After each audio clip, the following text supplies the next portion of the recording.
They were rowdy. They do this thing where they link arms side by side and they rock back and forth, and it looks like the whole stadium is shaking, and it's crazy. I just so happened to take it 75 yards and told everybody to be quiet. So, I mean...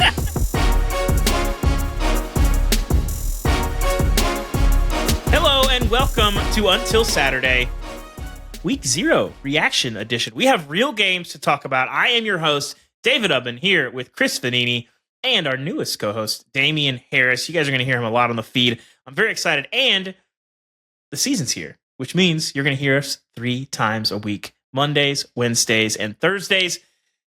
We're going to be in the feed all season long, taking you through whatever happens on Saturdays. And of course, the insanity that happens during the week. You got to love college football. There's never a slow time during the season. Subscribe to our feed on Spotify, Apple, YouTube. Leave us a review on Apple, 5-star review, all that stuff. We got a loaded show today. We got some takeaways from Week 0, and Michigan finally received their notice of allegations on the Connor Stalions sign-stealing scandal. We'll fill you in on what we know as of now. And in the middle of the show, we're going to talk about which teams have the most to lose in Week 1. There's a bunch of games where there's some upside, but you're walking a tightrope over a cliff, and if you fall off, you are going to be struggling. We're going to talk about which teams have the most to lose in Week 1 with a pretty solid slate there and some playoff predictions toward the end of the show. And, of course, we'll close with crunch time. So let's get right to it, Chris. Damien, we finally had some actual football, and we were talking last week. We were wondering if we were going to have some actual games. We got some games. We got actually a bunch of pretty interesting games.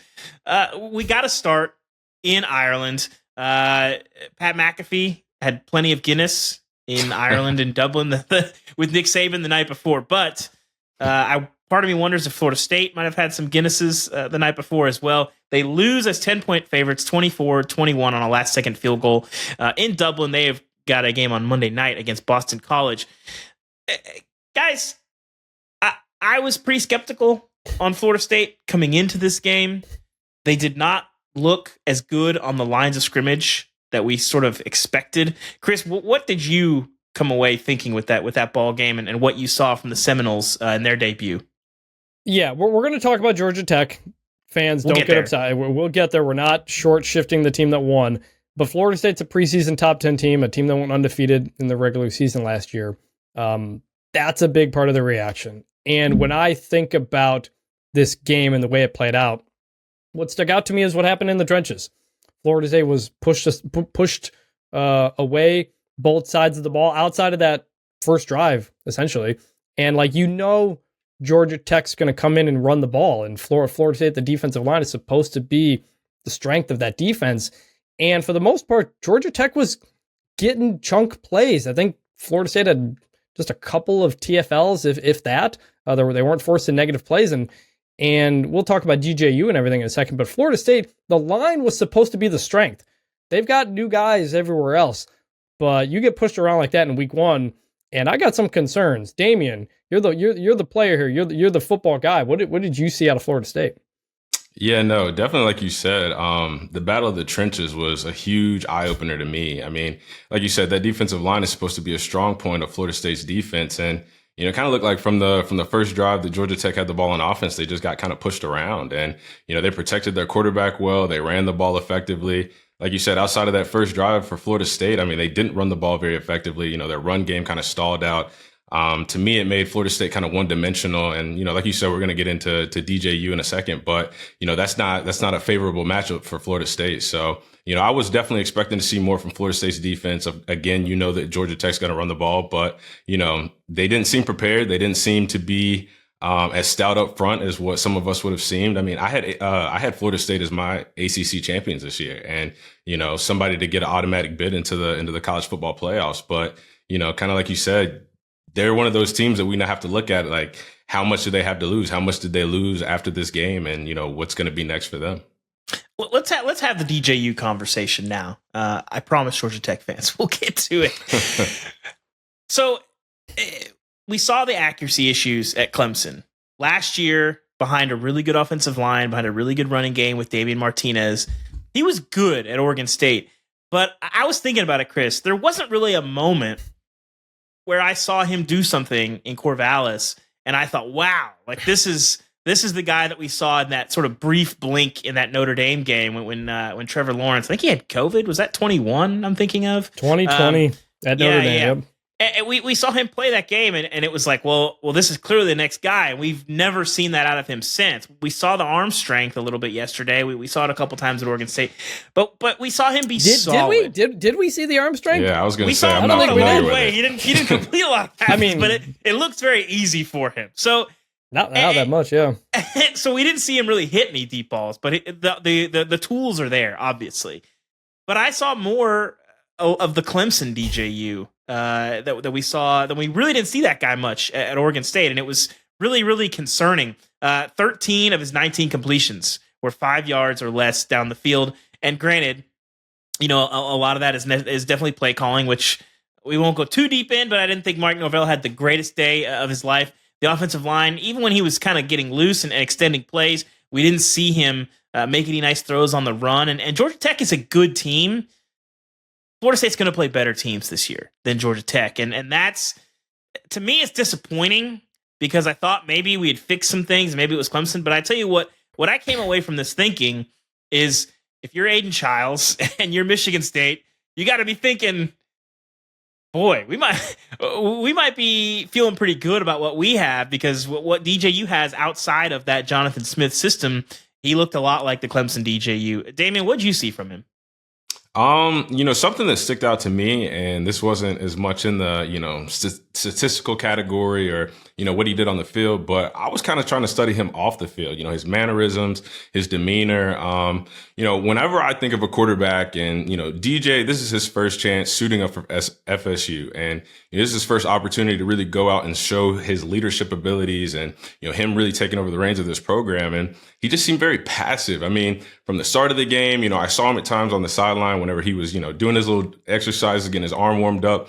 Whenever I would play with guys and, the Jalen Hurts, the Tom Brady's, the Tua Tagovailoas, they would be up and down the sidelines talking to the offensive line, talking to the running backs, talking to the receivers. If there's a long drive for the other team on offense and we're stagnant for a while, hey guys, get up, get moving. Whenever we get the ball back, we got to go out there. We got to put points on the board. We got to put a good drive together. And I just didn't really see that. He kind of seemed off to himself. He seemed kind of this blasé mentality.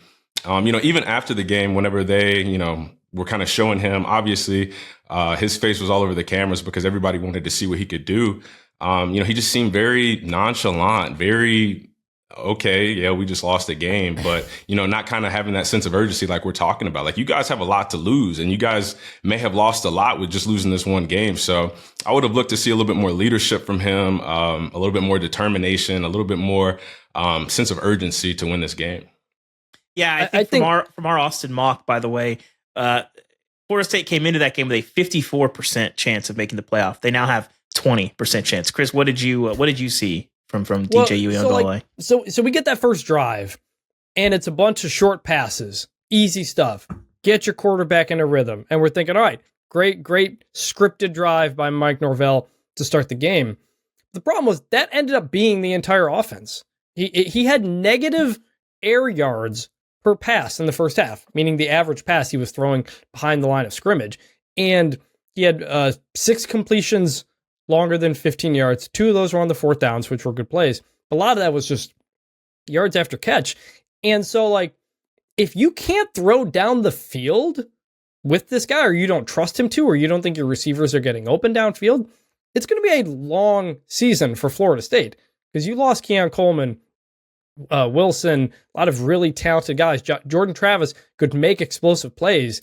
And if Florida State is back to not being able to get explosive plays, it's going to be a long year. I know it's week 0. I know everybody overreacts to it. I'm not saying they're done, but that was about as bad as a debut you could have had if you're DJU, because it just confirmed all the concerns that everybody had about you coming in and whether or not the Florida State offense could repeat what they did last year with a bunch of new pieces.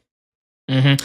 Let's talk Georgia Tech, because I came away from this thinking, well, I came into the game thinking they had a shot to win it. I think I said on our ACC show, but if you really watch that team, they were really, really tough and really put together and gave people fits, even though they didn't really have any moments that made people perk up and listen.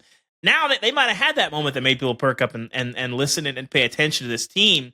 And I thought Haynes King, he's had a really up and down career. He had a lot of hype at A&M. The first year he comes in there, they have that kind of ugly win at Colorado. He breaks his foot, and we don't really see much from him. They're kind of scrambling the rest of the year. Comes back, doesn't really play very well. People want Connor Wegman. He never really had any of the promise that he had, or showed any of the real promise that he had at A&M. He had a pretty good year last year.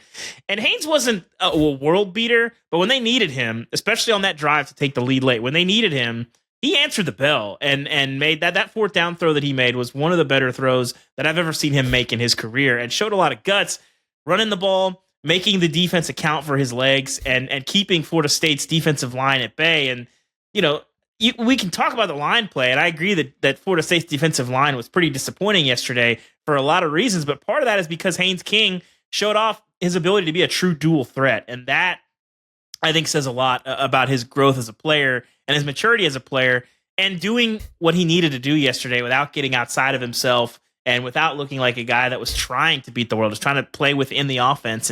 And to me, they jumped off the page to me as a team that I think is going to be I don't know if they're going to be a factor in the ACC title race, but all the teams that are contending for the ACC title, when they play Georgia Tech, they're going to have to show up and at the risk of sounding cliche, buckle the chin strap, because this team wants to hit.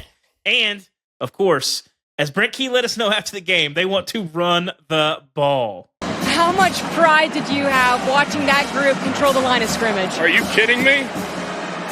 Run the ball. Well, you did that extremely well.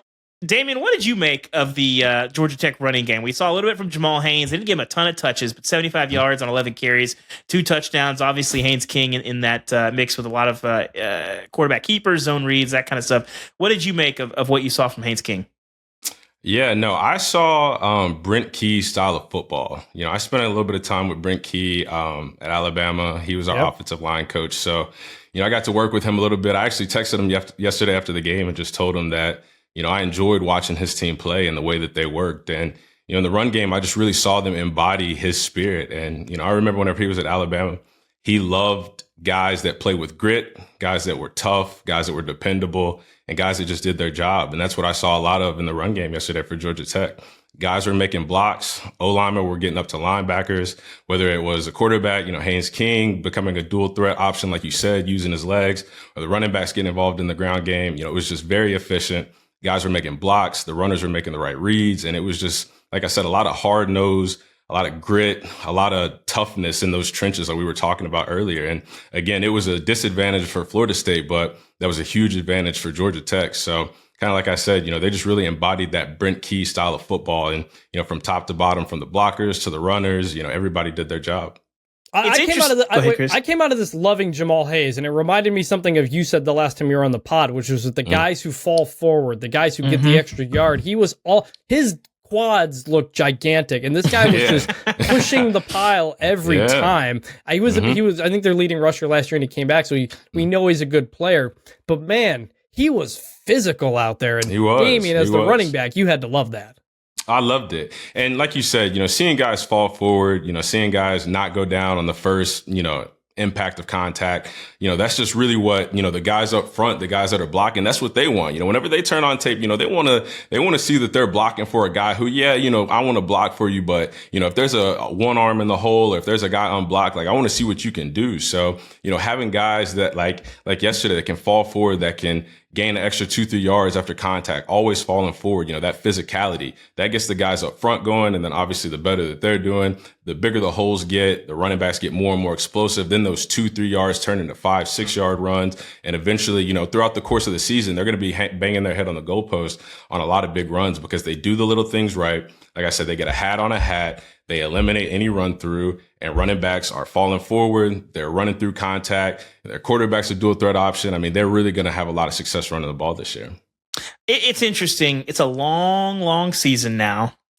And I've covered teams in the past where the first time they lose a game, it's basically like you feel like the season's over. In the 12-team playoff era, that's obviously not the case.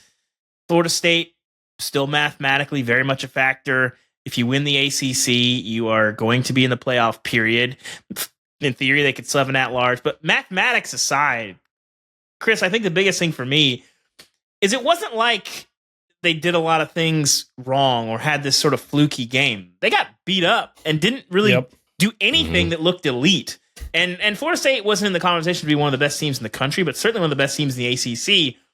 And the team, if they play like they did yesterday, that's a 7-8 win team at best. Now, it's week 1. Maybe we'll see some different things out of them. We'll see. They're going to have another big-time spotlight playing in the national window on Monday night on Labor Day against BC. So if you blow out a BC team that, has some as Chris would say, some upside. I'm not sure I'm as sold on them as you are, Chris, but if they blow that team out, then that maybe changes the conversation and you look like you do something at an elite level.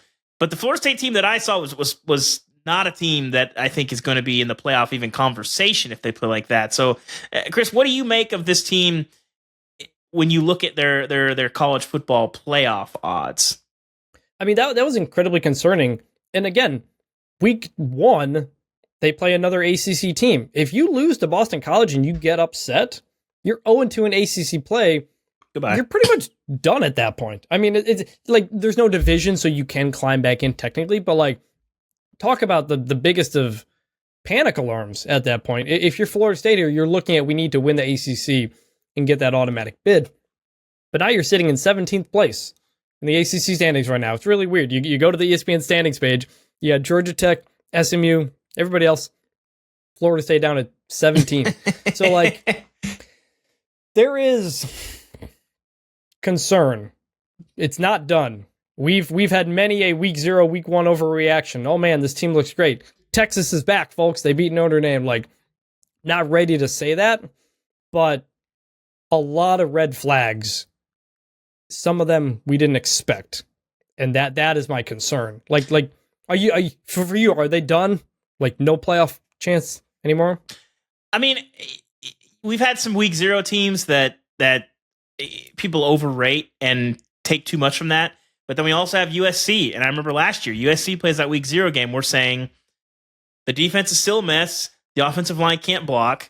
And then you look at them, they are humbled very quickly because of a lot of those same issues. And I think Florida State, when a team shows you who they are, you kind of got to believe them. And Florida State. And Florida State's been showing us for a long time. Yeah, they'll a long time. We'll see if they can bounce back. But I mean, for a lot of the reasons we've discussed, I was in on Florida State coming into the year a little bit because of the line play, despite all the questions about losing Johnny Wilson, losing Keon Coleman, and having to rely on DJ Uiagalelei. But I don't see it. One thing I think we've seen in a couple years now, it takes a couple of weeks for the teams with the transfers to get things going.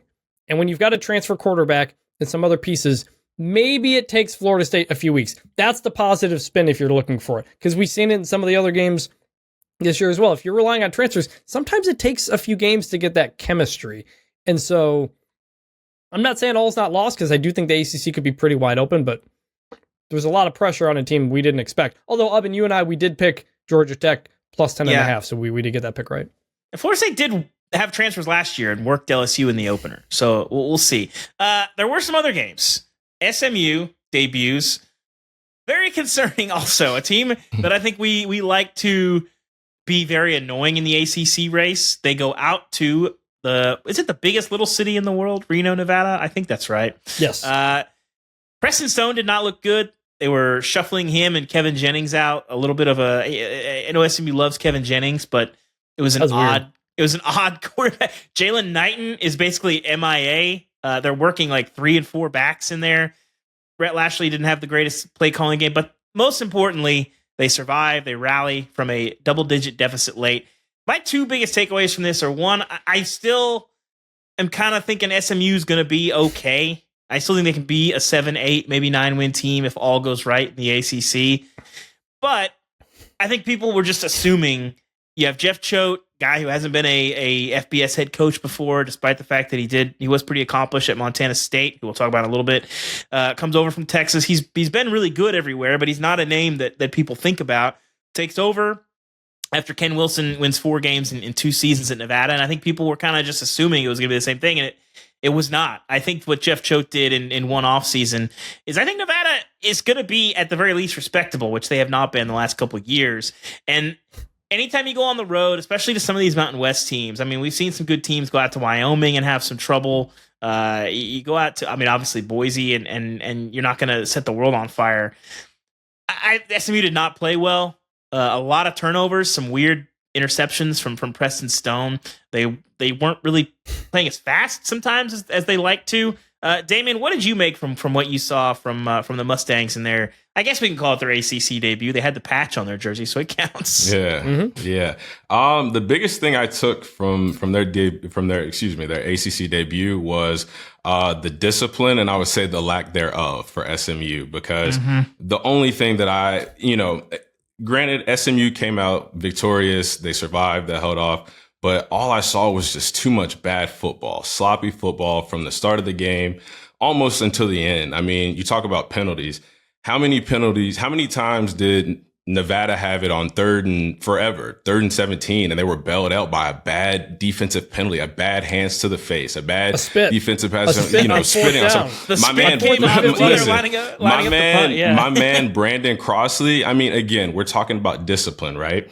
This is your first game of the season. This is your first opportunity to show what type of player you're going to be, obviously show what type of team you're going to be. And your first performance, you go out there and get yourself ejected. One, by a stupid unsportsmanlike conduct. Well, really two stupid unsportsmanlike conduct penalties, but two just completely unnecessary penalties that it's just like, I mean, what is your explanation? What can you say to justify any of those actions? How do you Coach Saban used to ask guys all the time, if you get a stupid penalty like that, do you feel better now that you got penalized? You got the team a 15-yard penalty, you're ejected, you're going back to the locker room. Like, do you feel better now? Of course not. So to go out there and start off your season like that, like I said, countless penalties. I mean, bad play on special teams. You get a botched punt. Yep. To me, all I'm thinking is just a lack of discipline. And yes, they escaped this game, but to me, they're not going to escape a lot of games if they don't clean up their discipline. So Rhett Lashley definitely needs to get a hold of that if SMU wants to get back to playing their style of football. I was texting with Lashley this morning, and he just called it kind of a maddening game, but he said, we woke up and we played SMU football. And really think about it. They have the botched punt, that they mess up the snap. That leads to a Nevada touchdown. They have the spitting thing, which it looked like the player was saying, I was just spitting. I wasn't spitting on the guy. We didn't get a good replay. So I was going to say, which we never actually saw. Can we real quickly, CBSSN, let's get it together, guys. We have to go to the wrong camera on a field goal. You couldn't tell what happened on the field goal. The spitting replay, like Crossley seemed incredulous that he had been accused of doing this. Some guys, that's just what their MO is. Maybe he was just spitting and someone walked in the line of fire. I don't know. I didn't see it. But all I know is what's important though? You know what's important though is he already labeled himself the bad guy though.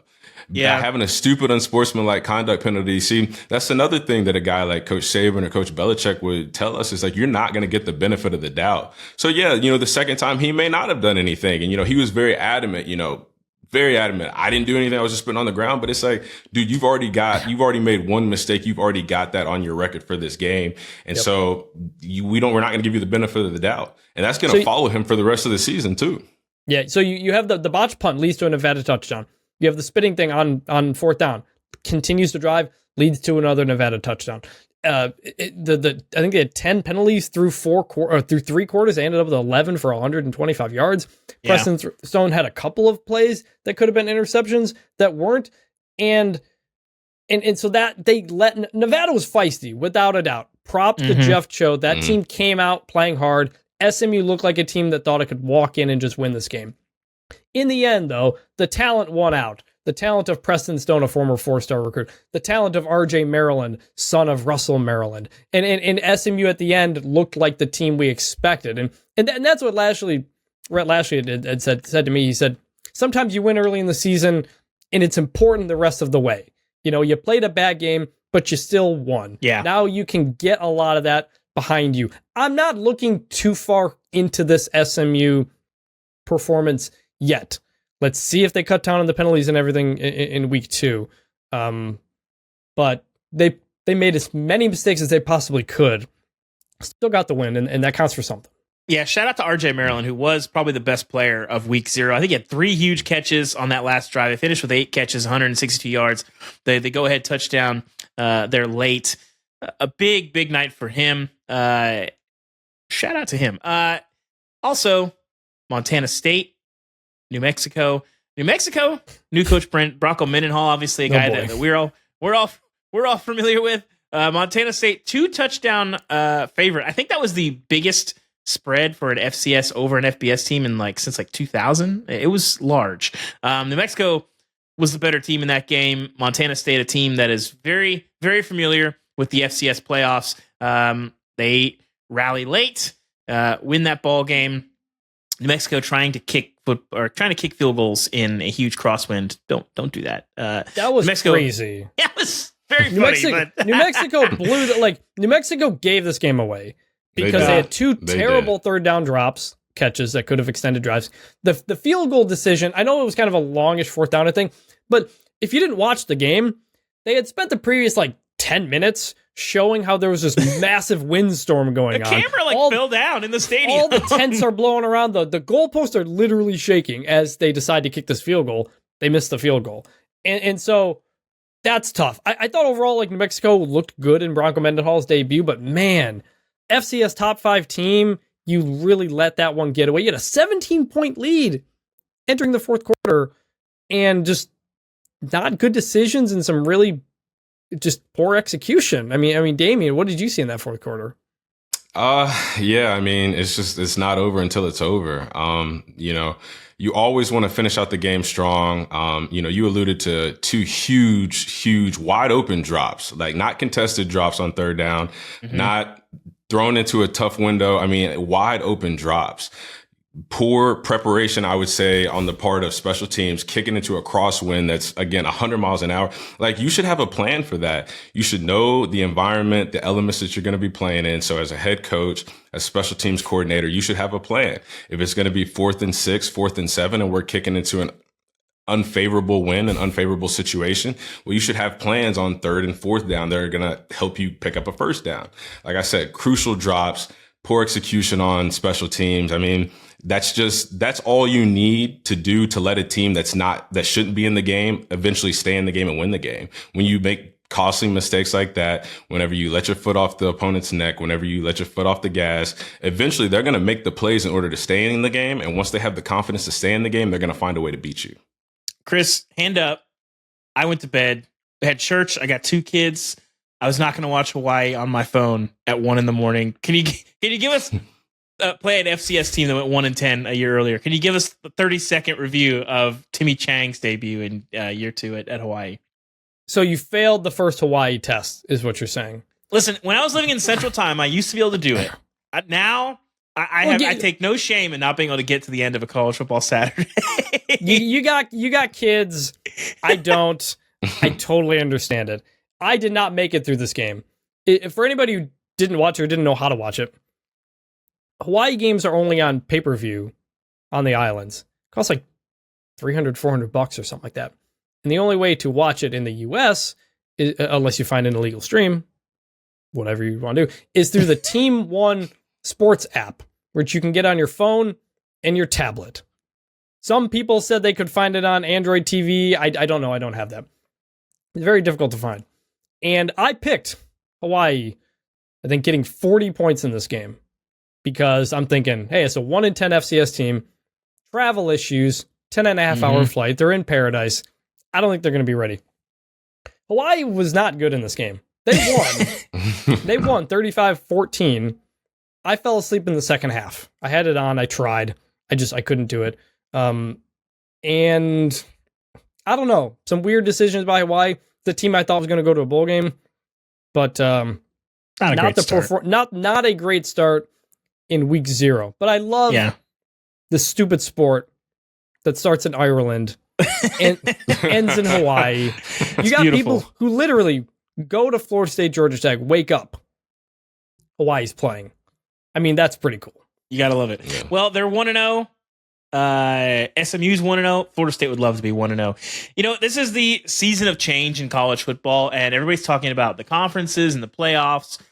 But we also have the 2-minute warning that they're trying to bully us into calling a 2-minute timeout. Chris is trying to bully us into calling it that. Every broadcast. I am not. No. People misunderstood my tweet. It's a 2-minute warning. I was telling the NCAA when they pass this rule, why are you calling it 2-minute timeout? Nobody's going to call it that. I love that every game that I was watching, the broadcasters were diligently calling it a 2-minute timeout. I was like, guys. They do it in the video game. Yeah. It's in the video game too. I don't care. I didn't notice it all that much. It's fine to me. I mean, when there's tight games late, it might be an effect. What did you guys, the first time we've really seen it outside of the video game, what did you make of it, Damien? It was interesting. Every time it happened, I had to kind of remind myself that there's a lot of, like you said, there's a lot of change. So it's just something I had to get used to. But the whole, and especially the language of it, the whole 2-minute timeout, 2-minute break, whatever it's called. It's just a 2-minute warning. So yeah, I'm not. Welcome, I'm Damien. not really sure. I'm not really sure the vernacular. You know what I mean? Like, just make it simple. Just call it something to keep it all the same. You know what I mean? Especially because they call it 2-minute warning in the NFL. Like, guys that are going from college, they're going to the NFL. Just make it easy. But I don't know. Yeah. Maybe I So don't know they call it the 2-minute warning in the NFL because back in the day, you couldn't see the clock or whatever, and the referee would say 2 minutes. That's the warning, and the name just never went away. The explanation from the NCAA was, well, it's not a 2-minute warning because we're not warning them like we used to. It's a timeout. I was like, it's like nobody's gonna call this. That explains it. The other big change is we have helmet comms. We saw. Wait. I gotta say one thing here on 2-minute warning because people got really mad at me about this on Saturday. People thought that the 2-minute warning is an extra television timeout. It's adding more to the games. It is not. I went through the tape, got a story out it should be running Monday. There were no extra commercial breaks in Georgia Tech, Florida State. There were 3 TV timeouts in the first quarter, 4 in the second quarter, 3 in the third, 4 in the fourth. That's normal. That's how most games work. And most commercial breaks were 2 minutes, 45 seconds to 3 minutes. The problem was there were 3 TV timeouts in the final 2 minutes of Florida State, Georgia Tech. The 2-minute warning and then 2 Florida State timeouts. That happened because they had to get to 4. The broadcasters get 4. That's been the case for a very long time. And so and there were only 14 possessions in this entire game. It was the least amount of possessions in a game in decades, I think Brian Fremo from one of the analytic companies found out. So it was a weird game that required a lot of TV timeouts at the end because there was nowhere else to put them because these teams were running down the clock really quickly with long drives. So no, you can hate the 2-minute warning. You cannot want it, but it is not adding anything to the game, which is what a lot of people think it is. And I said it wasn't, and people got really mad at me about it. I went to the tape. It's the normal TV timeouts we always get. That was just a very weird game. End of my rant. You guys don't have to have thoughts or whatever. But we also had been playing around with the new helmet comm system in the bowl games, but it is official now. Some of the teams, like Montana State, was not using it because they can't use it in the FCS playoffs. They wanted to try it out. I don't think the viewers will notice anything other than, Haynes King was covering up his ears to hear more. Damien, as somebody who's been on the field, what would helmet? I mean, when you went from the college to pros, what does helmet comms change from a player's perspective? Yeah, no, it changes a lot. Obviously, it helps a lot of guys that are in the huddle because the guys that are in the huddle, you're supposed to be able to hear what's going on in the quarterback's helmet. Obviously, it's for them to hear so they can give you the call and, call the plays and get the huddle dressed and everything. But, a lot of guys can hear what's going on. So there would be a lot of times, sometimes the coaches would be spitting information so fast and spitting a play call so fast that the quarterback doesn't really get it because, he's trying to listen. He's trying to think of how he's going to introduce it to us and, so on and so forth. And there were times where I would have to help a guy, hey, Mac, so Josh McDaniels said, trips right off so-and-so. He's like, all right, thanks. But, it's an easier way and an easier method of communication, obviously from coach to signal caller, play caller, but also, the rest of the guys, we can kind of be in tune. So as I'm hearing the call next to Mac, I can kind of go ahead and start passing the call down the huddle. Like, obviously it's the quarterback's huddle and you don't want to step on anybody's toes. And like, it's not like I'm going to be in the huddle calling plays, but if somebody's like, all right, where do I line up? And if I already hear the play, then I can be like, all right, this is the play. You're going to go over here.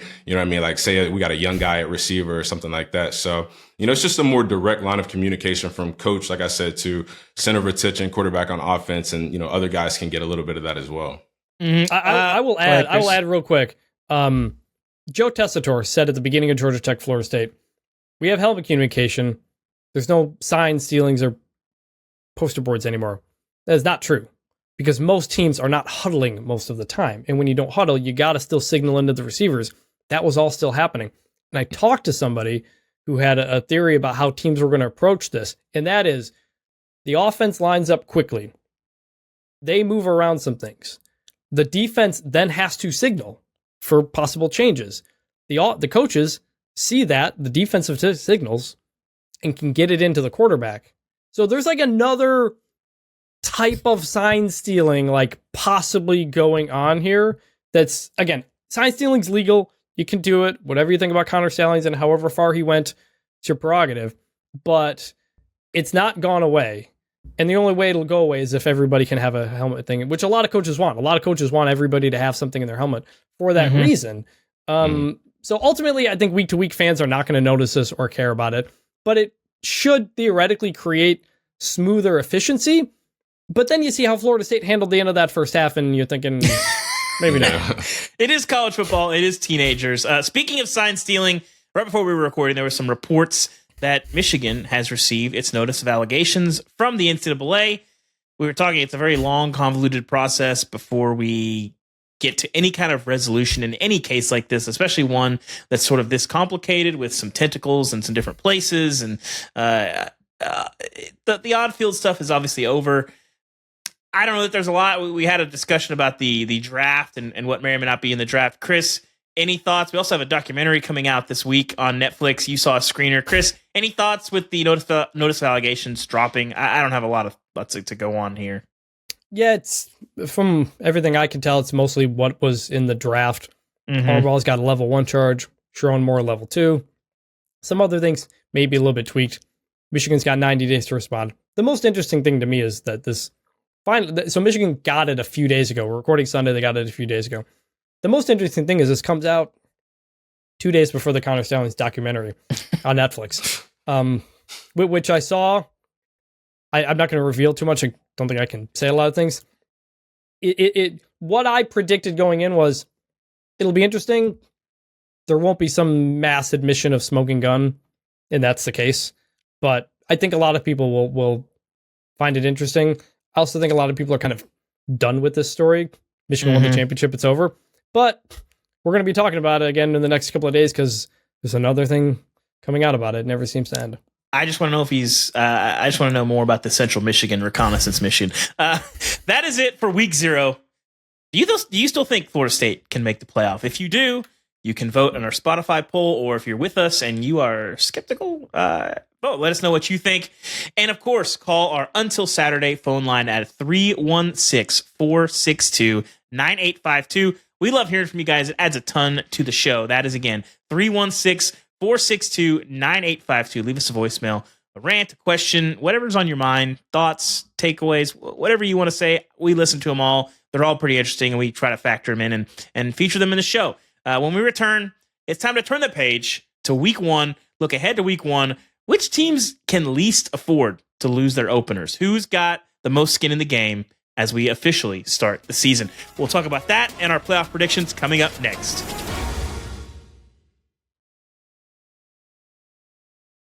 Week 1 is upon us, and not all games are created equal. I made a list of my 7 teams that can least afford to lose their week 1 matchups. If they lose, it's going to be basically a little mini apocalypse on those campuses. If you've covered a team, are a fan of a team, follow a sport, we've all seen them. Even in the 12-team playoff era, you're going to see it. And so basically, I wanted to look at the teams that when they suit up, there's going to be some nervous, some tightness in the cheeks there when they're sitting and watching the games. If it gets close, there's going to be some nerves. And that's the teams that we're identifying today. And guys that their futures at their school will be heavily influenced by the week 1 results. So my number 1 on the list is Miami. And they are playing at Florida this week in Gainesville. Miami, this is about as hyped a Miami team as we have seen. I'd have to go look. I can't remember the last time that they have started a season with this kind of potential. You know, you bring in Cam Ward, you bring in Damian Martinez, you kind of have the pieces. You have an offensive line that Mario Cristobal's continued to develop. It does feel a little bit like a playoff or bust year, especially when you invest financially as much as they have in their teams.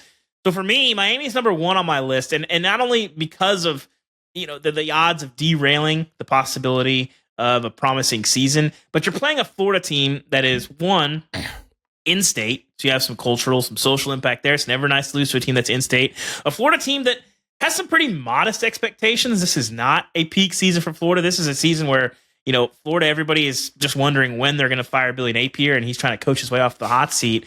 They're a team that's not opening up with any kind of expectation or potential at all.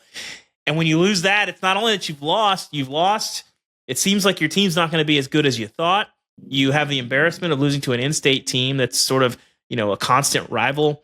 And you do it to a Florida team that's not very good, and you look down your schedule, you start playing the win-loss game. If you lose to Florida, that changes that arithmetic. Damien, am I off base on Miami?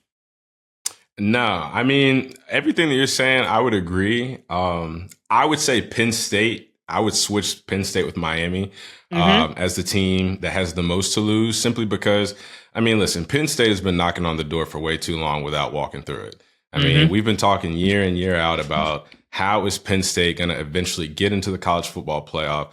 How are they going to solidify themselves as one of the top teams in the country? And they're not going to be playing any slouches week 1. They're going to be playing a very, very, very tough, gritty Neil Brown, West Virginia team on the road. And that's going to be a huge test for them. So I think that based on how their schedule lines up, I mean, they don't have the toughest schedule in the world, but I feel like if they drop this game, coming into a season where you feel like you've got a lot to prove, you finally have that opportunity to get in the college football playoff with the expansion, and you go on the road and lose week 1, that's going to set your whole season up for, we can't afford any more losses. We can't do this. It's going to create a sense of urgency that you really don't want. You want to play this season from ahead. You want to jump out on a good West Virginia team on the road, go ahead and put them to bed, and then the rest of the season just continue to get better and not worry about, oh, well, we've got this pressure. We already dropped this game on the road week 1. Like, no, just go ahead and take care of business. First things first, go ahead and get that out the way. And then, solidify, like I said, solidify yourself as one of the top teams in college football. Chris, how does this, Penn State was my number 2. So I'm with you on that, Damien. How does this rivalry not have a better name? I don't even think there is a name. I thought it was the Coal Bowl, but I was mistaken. I don't understand how we don't have a better name for this. But Chris, when you look at between Penn State and Miami, who do you think has more to lose on Saturday? So the Miami thing's interesting because I have always been in the boat that Florida fans would freak out more from a loss than Miami fans would, or at least it'd be worse for Florida than it would for Miami. Our friend Ralph Russo, every time I would say this on the pod, would text me and be like, no, Ari's right. It's Miami. Miami fans are going to flip out because they know they're supposed to be top 10 team playoff type of thing. In my case for Miami was always, it's a non-conference game, and you can still easily win the ACC and get a top 4 seed, especially now the Florida State doesn't look like it's what we thought it could be. Penn State, it's going to be a lot harder for them to win the Big Ten. So if you lose this West Virginia game, obviously you can still win the Big Ten, but we're not expecting them to win the Big Ten. So if you're thinking at large is our ceiling and you lose to West Virginia week 1, then you're really behind the 8 ball. The schedule's not tough. You got to go to USC, get Ohio State at home, Wisconsin on the road. The rest is kind of whatever. But if you're thinking Penn State, they're 10-2 every year. Is that good enough to get in? Possibly. But you don't want to be 0-1 off the start. And this, like, the 12-team playoff was, like, Penn State is like the ideal team for the 12-team playoff. Man, we're a really good team. We're just not at the top of our conference. 12-team playoff, now we can get in. And if you start with a loss to West Virginia on the road, or a rival of sorts, I think Penn State, I'm with Damien. The most to lose in week 1 if they lose that game. I still think West Virginia's good. I think the issue is that if you lose to Florida, it's a little bit like Florida State. If you lose to Boston College, if you lose to Georgia Tech, it's hard to take you seriously as a contender in your league. And for me, if you're Miami and you lose to Florida, even in Gainesville, it's hard to take you seriously as like, yeah, we're going to crawl through Florida State and Clemson and Louisville and Virginia Tech, and we're going to win the. I don't think I can see that. My number 3 is the Notre Dame Fighting Irish going on the road to Kyle Field. Can I just say, a lot of people got very mad when Texas A&M was number 1 on the College Football 25 toughest places to play ranking in the offseason. Listen, I get that A&M has not had the greatest teams in the world, but in terms of atmosphere, I still think A&M is probably my number 1. So I didn't hate it as much as a lot of people did. I think if you really hated it, you either laugh at A&M losing those games because their team wasn't that good, or you've never been to a game at Kyle Field. That is going to be very, very tough. Notre Dame's been in some big environments. Damien, did you ever play there, by the way, at Texas A&M? Oh, did I? Yeah. I absolutely. Yeah, no, I absolutely did. How did that rate for you?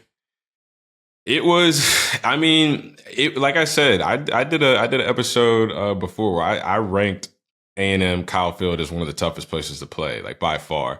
And it's definitely on the list of like, if you're a fan and you just want to get to different stadiums and just see like the best traditions and atmospheres in college football, I would definitely go to Texas A&M. I mean, Aggie Land is a lot. It's just different than anywhere else in college football. I mean, the whole university embodies this war chant mentality on game days, and it's something like no other.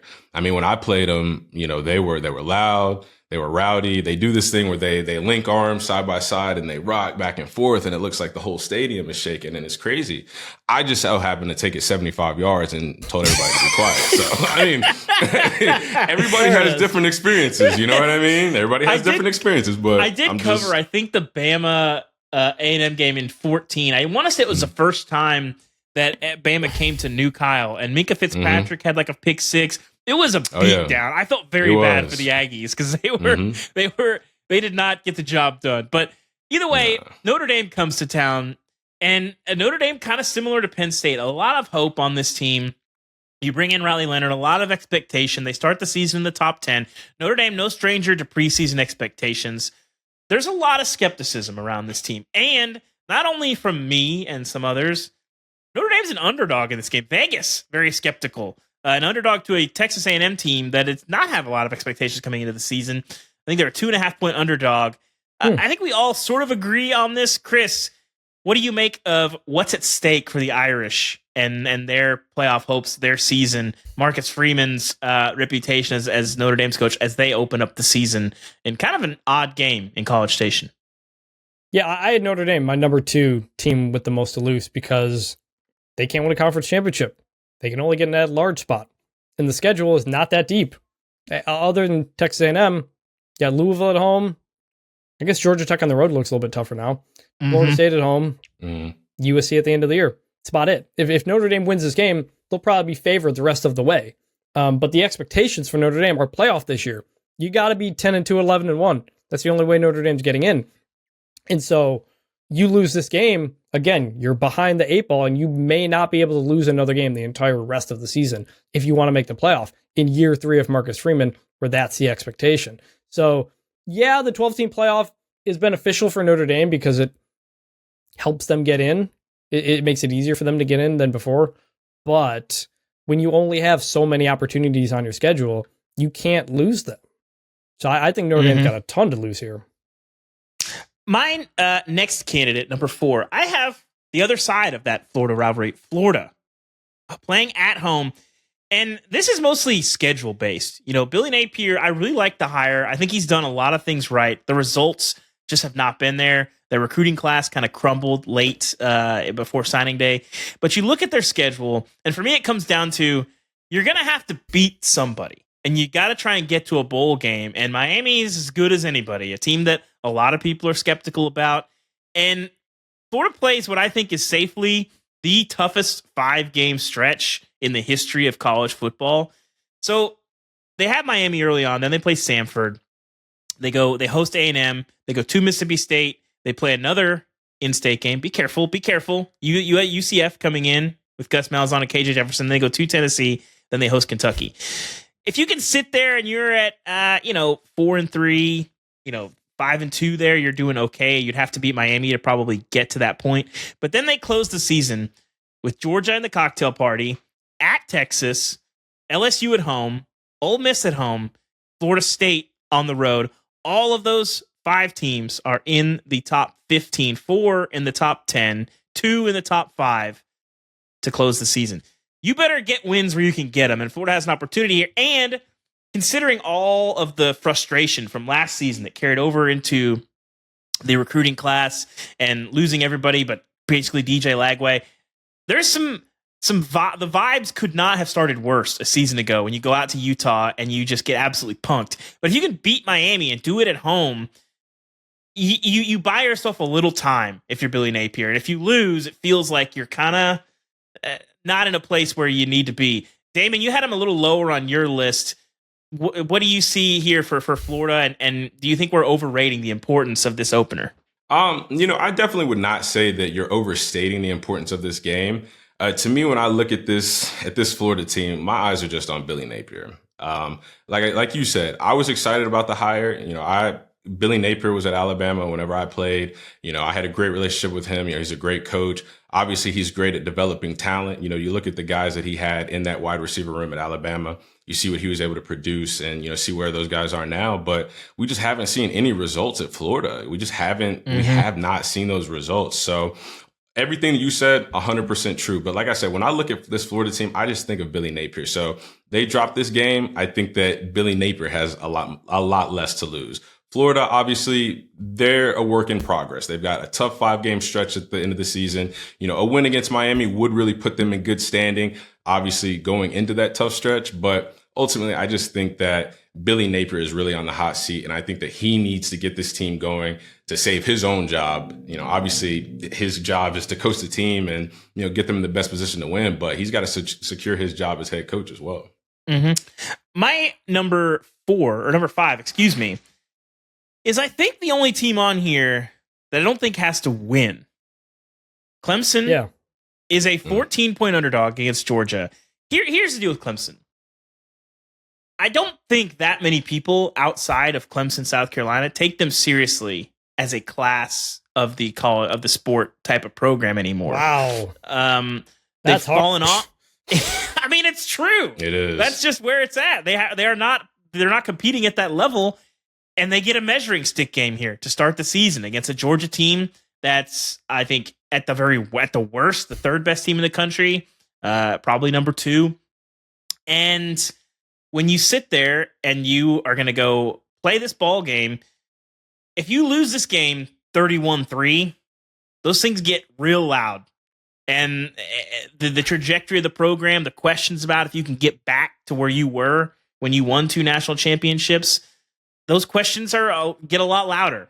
If you can go toe-to-toe with Georgia, even a Georgia team that is still replacing a lot, coming off of last season where they were played so well all year and then were so disappointed late, if you can get in there and you lose that game 27-21, or, dare I say, win it, I think that changes a little bit of the conversation around Clemson and shuts up a lot of those questions.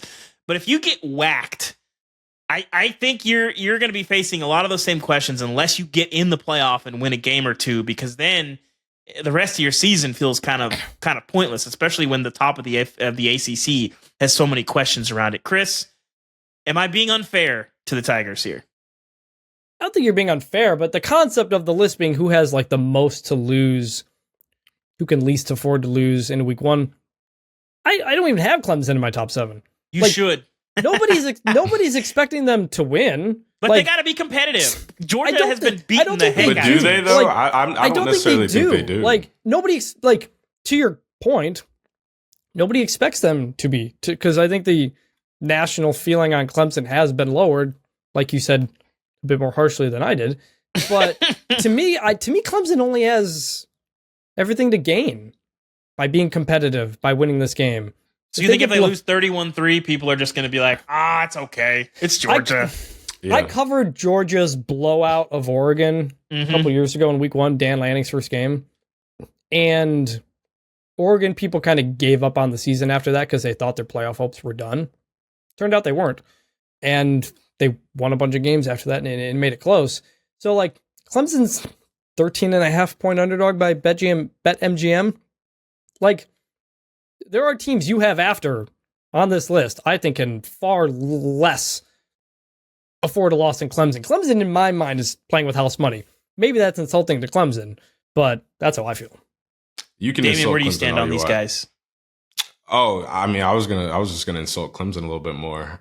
No, but no, truly, I'm with Chris. I don't think that they have hardly anything to lose. Because they could very well go out and get beat 31-3, like you said, turn around and win the ACC championship, get a bid to the college football playoff, and everybody's talking about Dabo Swinney like he just won 2 national championships against Alabama again. I mean, I think, like Chris said, they're playing with house money. They have nothing to lose and everything to gain. So I think if I'm Clemson, obviously I'm going in there with that mentality. We've got absolutely nothing to lose. Just empty the clip week 1, see where we fall. And then, obviously I don't want to say the season starts after the Georgia game, but, we all expect, a certain outcome for this game. So if I'm Clemson, I'm not going to be shocked or surprised. I'm going to go out and play my best game. And again, just realize I'm playing with nothing to lose. I want to see some more flashes from Cade Klubnik. Go ahead. Damien, like, you've played in big week 1 games, openers. Mm-hmm. Sometimes teams start with FCS. When you're a player, like, does that change the intensity in camp at all? Like, when you have a marquee game to start the year, as a player, does that impact you at all or no? Absolutely. Especially because, I think of this, when I played for Nick Saban, whenever we would open up the season against an FCS team or an opponent that's not that good, leading up in training camp, we were always focused on beating Auburn at the end of the year, beating Michigan, beating an Ohio State, a team that we're going to have to face in the playoffs. So we're not, obviously no disrespect to the teams that we played that weren't as good, but it's like we're not practicing to compete at a level that's good enough to beat this team. We need to be practicing so we can beat the Auburns, the Texas, the Oklahoma, whoever is the best team in the country, right? So then whenever you're starting the season with a team like that, then it's like, all right, well, we got our biggest game of the year to start the season. Obviously it's the biggest game of the year because, like I said earlier in the pod, this is our first opportunity to go out and play, but, we're opening up the game against, a number 3 Florida State. Like, if you can't get your piss hot for the first game of the year, like, I don't know what to tell you. So it definitely makes a big difference, whenever you have a team, like a marquee matchup in week 1 to start off the season. Well, my number 6 is a team that will be playing with me in attendance. Maybe if I play my cards right, Deion will answer a question from The Athletic. Colorado hosting North Dakota State as a 9-point favorite. Listen, Deion and the entire conversation around the Colorado program, people can't get enough. It's a very, it's a hard conversation to have because, one, I think there's a lot of people who are not Colorado fans but are Deion fans that don't really pay attention to the entirety of college football. There's a lot of them online. It's an interesting place. Yeah, it's an interesting folks. And 2, like, whatever you think of Deion limiting the potential of the Colorado program because of doing things the way that he's done them, he has brought a lot of money and a lot of attention and did improve the team and did improve the roster, even as those things are true. And there's other ways that he operates his program that make it very difficult for them to maximize their potential, i.e. some of the quick triggers on the staff stuff, in terms of building your roster and trying to recruit through high schools and not doing that as diligently as basically everyone else in the sport. But they're putting it on the field this year. And Deion was talking about he thinks this team can get to the playoff. And I would say start by beating a bowl team, which Colorado has not done yet. But they'll have some opportunities in the Big 12. There'll be a bunch of good teams. But they have a North Dakota State team that is not your father's North Dakota State team. But still, that culture and the through lines of those programs, I think, are still left behind. And they've enjoyed a lot of success with a lot of different coaches. Tim Polasek takes over there. This will be his debut. But these are polar opposites. Colorado, a big reason why they did not win as many games as they wanted to last year is because their play on the lines, both lines really, was not good enough. I think they got a big upgrade on the defensive line this year. Offensive line, we'll see, I think, a small upgrade. But if you win this game, you go into Nebraska with a little bit of momentum. I think people will recognize that North Dakota State, that's a pretty good win, depending on how it plays out. You lose this game, And I think it changes a lot of the tone around the Colorado program. The vibes have been a little shaky in camp. A little bit. A little bit. Deion's been a little erratic at times at the mic versus it was a lot more confident, it seemed like, last year. So we will see. It's going to be interesting. I love the receiver talent. Shedeur is a really, really great talent, a fun guy to watch. This team, for better or worse, is compelling. And if they lose, it's going to be compelling. If they win, it's going to be compelling. But it really changes the conversation around this team a lot. Damien, I don't think we talked to you much about where you stand on what you've seen from Deion and his time at Colorado. What do you make of how they've operated their program, and what do you make of their opener? Polarizing is the word that comes to mind. Incredibly polarizing. It's not just Deion, it's the way that he runs his program. And I think that it's almost tailor-made for the direction and the way that college football is kind of trending. So, I would obviously see why it's so, like you said, it's so compelling to see what they're going to do. Are they going to win or they're going to lose? I think that there is so much pressure on Deion, on this Colorado team, on Shedeur, on Travis. There's so much pressure on this team to be better this year, just to simply be better. Mm-hmm. You've got guys that have been transferring out, talking about how the program is run, how it's, kind of like Grand Theft Auto in real life. I mean, there's a whirlwind of expectations around this team. I mean, they have to come out and show that they're serious. I mean, it's enough. I've heard enough of the noise. I've seen enough of the antics. I've seen enough of the videos on social media of Travis and Shedeur talking about their raps, and all of that is fine and well, but at the end of the day, you got a job to do. We got to show up and play football. So that's why I put them at number 2, because I think that Deion obviously has the most to lose. I think Shedeur, I think guys like Travis, I think, this offensive line that we're talking about, have they built them up yet? Have they improved on the offensive line? Like, are they going to finally back up all this talking that they've been doing? Because to this point, they have not. Like, you guys can tell me if you think otherwise, you guys can tell me if I'm wrong, but they have not lived up to the hype at all. And so I'm just finally, and it is compelling. And a guy like me, I want to see Deion have success. I want to see Colorado be successful. They talk about they can get to being a playoff team. Well, I would like to see that. But if you go out and drop this game on week 1, that's not going to happen. And everything else just turns into hot air all over again. And then you just got all the negative connotations. Then you just open the door and invite all the negativity that comes with it. Like, yes, it's about wins and losses. We're talking about, do you win this game or do you not? But if they come out and they lose this game, not only are people going to be talking about, yeah, they lost this game, but there's so much negativity that's going to come with it. So I have Colorado really high, at least afford to lose, like Damien, because like they're 9.5 point favorites. It's a lot more than I think people think. And I do think Colorado's probably going to, like, I felt the whole time, like, in my mind, I'm imagining upset, but Colorado's probably going to win this game and win it going away. But the vibes in fall camp have been atrocious, like across the board. David, you've been writing about this. You're usually not banning media in preseason camp. Preseason is pretty funny, I will say. Yes. It's usually after a bad loss, somebody says something, coach gets upset. Like, that happens. I get that. It's just weird distractions to happen in this. And Deion is right that when they slip, people are waiting to pounce on them. Mm-hmm. And so if you do that in week 1, Thursday, national viewership game to an FCS team with a new head coach, people are going to pounce. And so there is a lot to lose here for Colorado in this game. If it goes the wrong way early, then can they keep everything else under control? They couldn't keep things from spiraling out of control last year.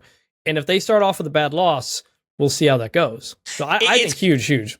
I always talk to people, college football is such a results business. And I think with Deion, when you do things that are not like everyone else, when you win, you're a visionary. And when you lose, you don't know anything about anything. You don't know how to run a program. And last year, he was a visionary for about a month. And then it was slowly transitioning back to he doesn't know how to do anything. It's a results business, and that defines who you are. My 7th, I think I flipped a coin here. I think there's a lot to lose for both of these teams. So some of these guys were on your list. I think we both had them close. That LSU-USC game in Vegas on Sunday night is really, really interesting because I think the reason I had it kind of lower is I don't know how much the shame there's going to be for the loser in this game as long as it's a competitive loss. But if you win, if you're USC, you got to feel like, okay, we've righted the ship a little bit. Like, I'd have to go back and look, but that'd be one of Lincoln Riley's best wins at USC if they can beat this LSU team. And if you're LSU, you're playing with a little bit of house money. You know, you have a Heisman Trophy winner last year. You were underachieved, but the defense was a disaster. You have two brand new coordinators and Blake Baker on offense, Blake Baker on defense, Joe Sloan on offense. You have some questions. You have a new quarterback in Garrett Nussmeier that has a lot of expectation, but you haven't really seen it yet. If you can win this game, and especially if you win it convincingly, you got to feel pretty good about, like, I think we can compete in the SEC. So this is a big game, and I feel like there's a lot to lose. And I hope I'm not talking myself in circles. I feel there's a lot to lose for both sides because there's so much to gain if you win. And if you lose, it's more of an opportunity cost as much more than if you lose, it feels like the sky is falling. Chris, which team do you feel like has more to lose in this one, USC or LSU?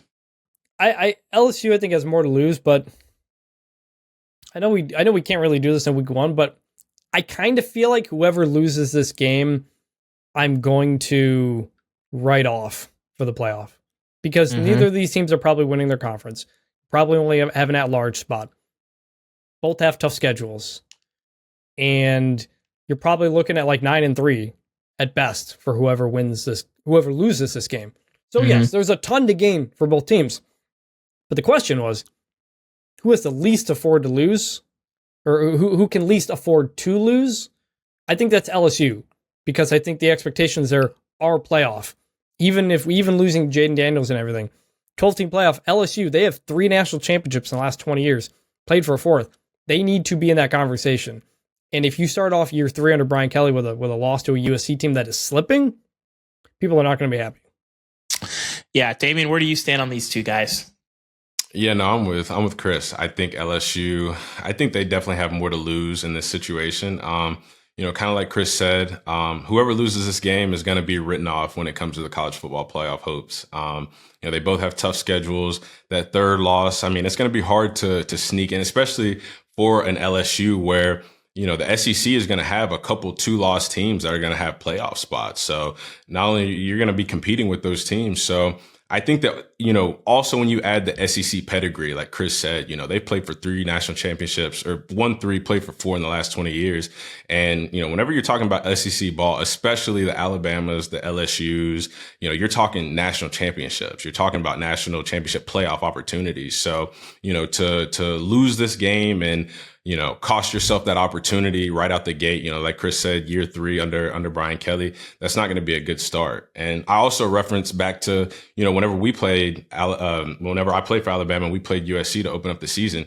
Granted, much different circumstances and a much different time, but it's that SEC pedigree. And you look what we did to USC, and that's what an LSU is supposed to do. That's what another top ranked SEC team is supposed to do to a USC. Granted, you know, USC is going to be a tough team. They're going to have a great offense under Lincoln Riley, and they're going to play well. But again, LSU is a championship caliber SEC team that, you know, they're going to have more to lose if they lose this game.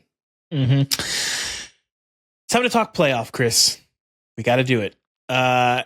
Here is, I already saw it on Saturday, and you saw people on game day putting their playoff people out, their playoff fields out, all this stuff. They're already starting to roll in, Chris. Is the people that didn't pay attention to how the playoff was put together. I forget who. I think it was Pat McAfee or somebody had Virginia Tech as their number 4 seed, and they're like, "What, guys? It's not the 12 West best." West Virginia, yeah. One of the. Regardless, it doesn't really matter. The committee previously just took the 4 best teams, and that was what it was. In the 12-team playoff, that is not how it goes. So before we get into it, let's just run down how the playoff works. Help us help you.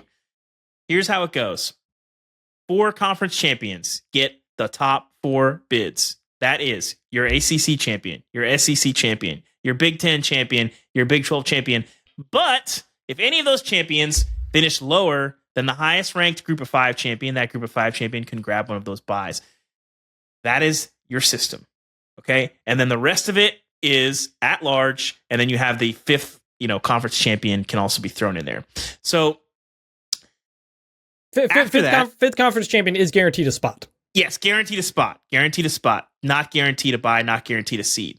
Those first round games are on campuses That's going to be the 20th and 21st. There's one game on the 20th in prime time. There's 3 on the 21st. And then we get into neutral sites and into the bowls. This year, the Fiesta, the Peach, the Rose, and the Sugar are hosting their games. The Rose Bowl keeps their January 1, 5 p.m. We can't not have the sunset, so we're bringing the sunset back in the mix. And then the semifinals. At that point, you'd have the Final Four, similar to what we've seen before. That 12 we whittled down to 4. That's in the Orange Bowl and the Cotton Bowl.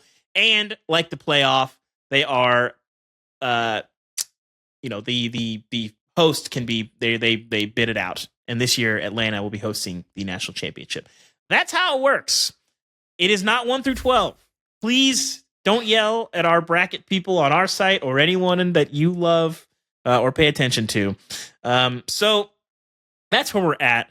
We're going to run through our own personal fields. Who is brave enough to go first? I'll go first. So, all right. Good job, Chris.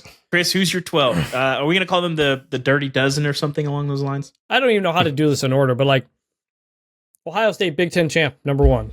Georgia, SEC champ, number 2. 3, Miami, ACC champ, which I changed because of what happened against Florida State and Georgia Tech. I will. Number 4, Big 12 champ, Iowa State. That's my top 4, my Power 4 conference champions. Then at large, Oregon 5, 6 is Texas, 7 Notre Dame, 8 Alabama, 9 Clemson, 10 Missouri, 11 Michigan, 12 Boise State. I did jiggle a couple of things because I tried not to create rematches in the second round, which could happen. I didn't mess with that. The committee says, I didn't either. I got a couple. The committee says they're not taking that into account, but when you're going to have a bracket full of SEC and Big Ten teams, I'm wondering if they're going to consider that. Technically, they can't, but that's what I put. And so technically, they can't. Chris, are you still under the assumption that this is not about casting a television show? I mean, part of it is, but so like I'll note in there. By the way, I had 1, 2, 3. Yeah, so I had 2 ACC teams, 1 Big 12 team. It's a lot plus Notre Dame, so it's a lot of Big Ten, SEC, and that's what I think. What about you guys? That's how it's going to go. Damien, who was Chris, who did you have in the championship, and who's your runner-up? Ohio State over Georgia. They're 1 and 2 in the 134. I explained last week on the 134 pod why I really like Ohio State. I think everybody's kind of heard it by now, so that's my pick. Damien, who is your 12? So my 12, I'm going conference champions. I've got Georgia. I've got Ohio State. I've got Utah. I had Florida State, but I guess I got to do a little bit of rearranging now. And so as much as it pains me to say this, I'm going to go Clemson just because I feel like being nice today. That's literally the only reason why. After watching Florida State yesterday, I wasn't impressed. We'll see what happens with Miami and Florida in their first game, but for now, I'm going to go Clemson. And so let me go. My others, I got Texas, I've got Alabama, I've got Oregon, Ole Miss, LSU, Penn State, Missouri, and then I've got at large, I've got Liberty. All right. And in my championship game, I've got Texas versus Ohio State. I got a little Texas and Georgia. I've got Texas and Georgia for my SEC championship. I've got Georgia winning. Okay. Me too. But I ended up having a rematch between Texas and Georgia in the college football playoff semifinals. And I think Texas edges them out. But ultimately, I'm going with Ohio State, like Chris said. Going with the national championship. We got a little Quinn Bowl. Chris, does Ohio State care about Quinn Ewers that much? I feel like they don't. No. Well, I don't think they do. I don't think they do. I think the whole thing was weird. It was very weird. He got a lot of NIL money, I think, from the kombucha company coming out of high school early because he couldn't do it. Yeah. But, I think Ohio State would love to have him right now. Sure. Oh, yeah. But I don't think that relationship is like... Yeah, I don't think the fans are fired up about Quinn Ewers. But either way, it'll be interesting. Like CJ Stroud and stuff like that anyway, so... Yeah, Quinn did not get close to the field there, but I think there's definitely not the most encouraging of murmurs after he left, but he's lived up to a lot of the expectation at Texas. I think there's still a level for him to go. All right, my list, I've got number 1, Ohio State. Number bold. 2, Georgia. It is bold. Number 2, Georgia. Number 3, Chris, in the in the transfer portal era, bringing back 11 starters on your offense is insane. And Virginia Tech is doing exactly that this year. And they've got 9 starters back on defense. Give me them out of the ACC as my ACC champion. I think I would have had that despite what happened yesterday. And another sort of sleeper, Iowa State out of the Big 12. Again, continuity reigns. Shout out to John Heacock. I think he's a guy that can help them get there. My at-largest, I've got Texas at the 5, Oregon at the 6, Tennessee at the 7, who I think people are sleeping on, Kansas State at 8, Alabama at 9, Penn State at 10, Missouri at 11, and my group of 5 representative will be Memphis and Seth Hennigan. Another thing, a 4-year starter at quarterback outside of the Power 5. I mean, both of those things, I think in the next 10 years, I'm not sure how many of those we're ever going to see again. And I have Georgia winning the championship over Ohio State. I think Ohio State has a better roster.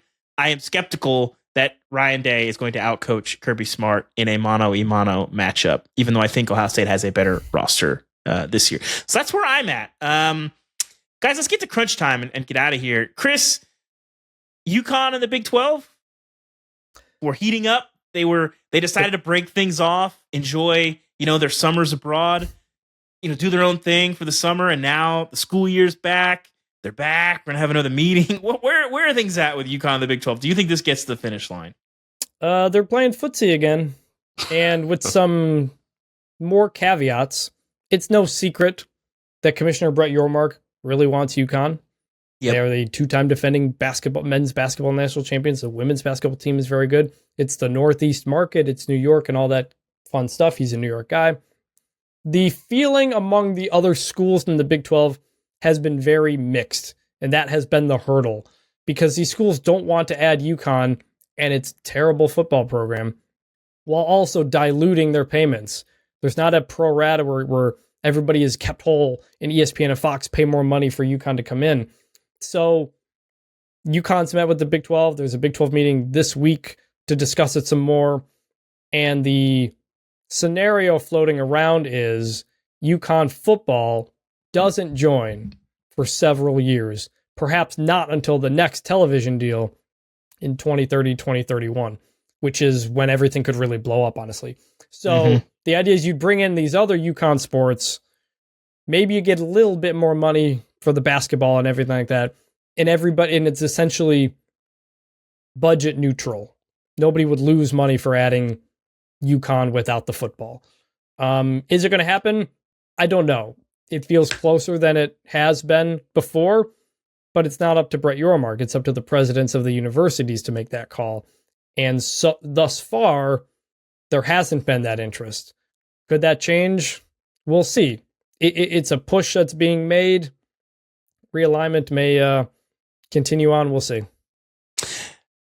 Spring portal update. I'm skeptical that eliminating the spring portal window is even going to get past the thought process pay. It seems like a great way to get sued again. I don't know that we're going to get there. Damien, when you think about being in a locker room and what that kind of looks like, if guys didn't have the option to go in the portal after spring football, how do you feel like that would affect, just anything about players' decisions, the locker room dynamics? What do you feel like would be the biggest effect if guys could no longer transfer after the spring?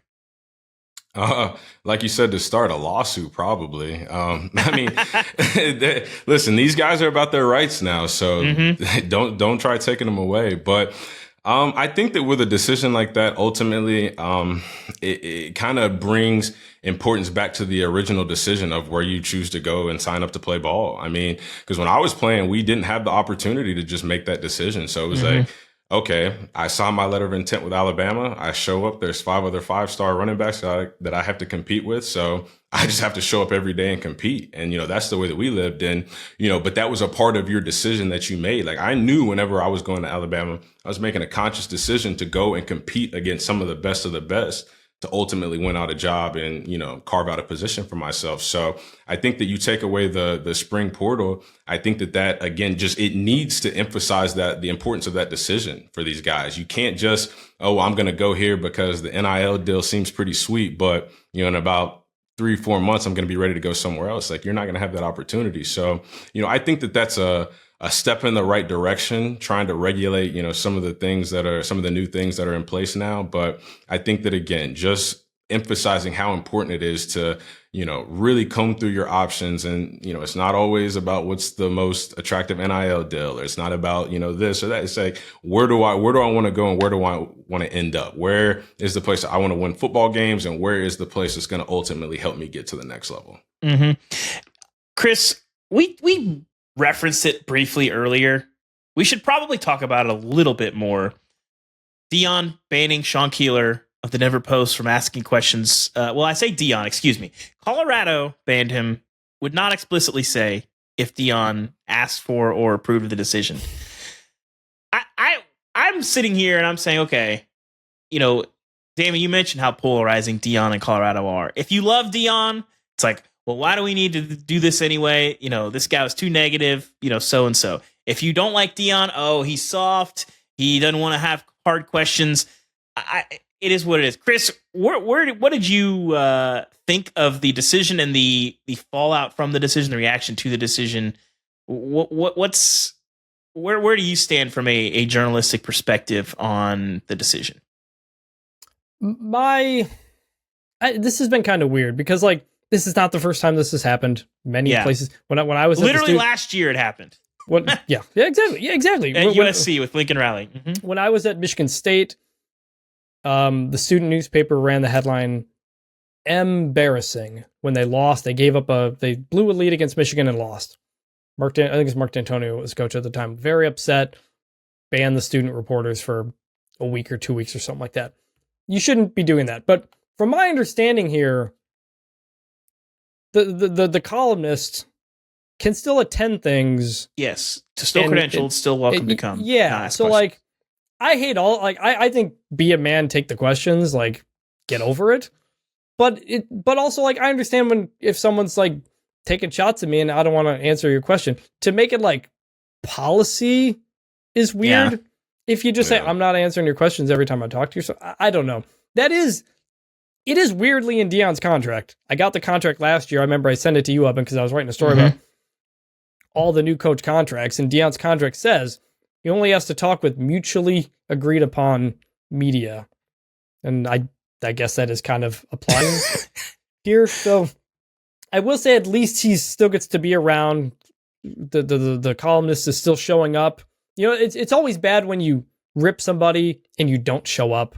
Mm-hmm. You got to kind of be upfront about it and take the heat if that's what happens. It happens all the time. You write something about a coach or player, you see them the next day, they call you, they're really mad, you take the heat, you talk it out, it is what it is. So he's not being banned from the facility, banned from practice and stuff like that. I just think it's extremely petty. And again, really weird to do in the preseason. Yeah, I think the only thing I land with it is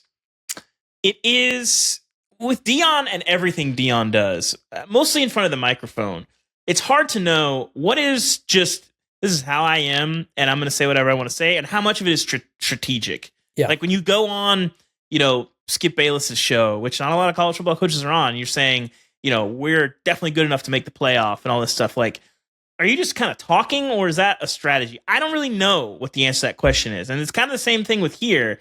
It is preseason. It is distracting. The headlines about your team are about you and about this situation, and not, hey, here's Travis Hunter, here's Shedeur Sanders, here's Jimmy Horn, all this stuff. So I don't know. But again, like I said, it's a results business. If you win, nobody's going to care. If you lose, this is going to look very differently, especially if they lose and don't play well. So anyway, an interesting saga. We'll see. It's an indefinite suspension. We'll see if that changes. Thank you guys for watching. We'll be back on Wednesday with our new episode. Be sure to follow the podcast. Leave us a 5-star review on Apple, Spotify, wherever you get your podcasts. It's greatly appreciated. We love it. We love hearing you guys, your feedback.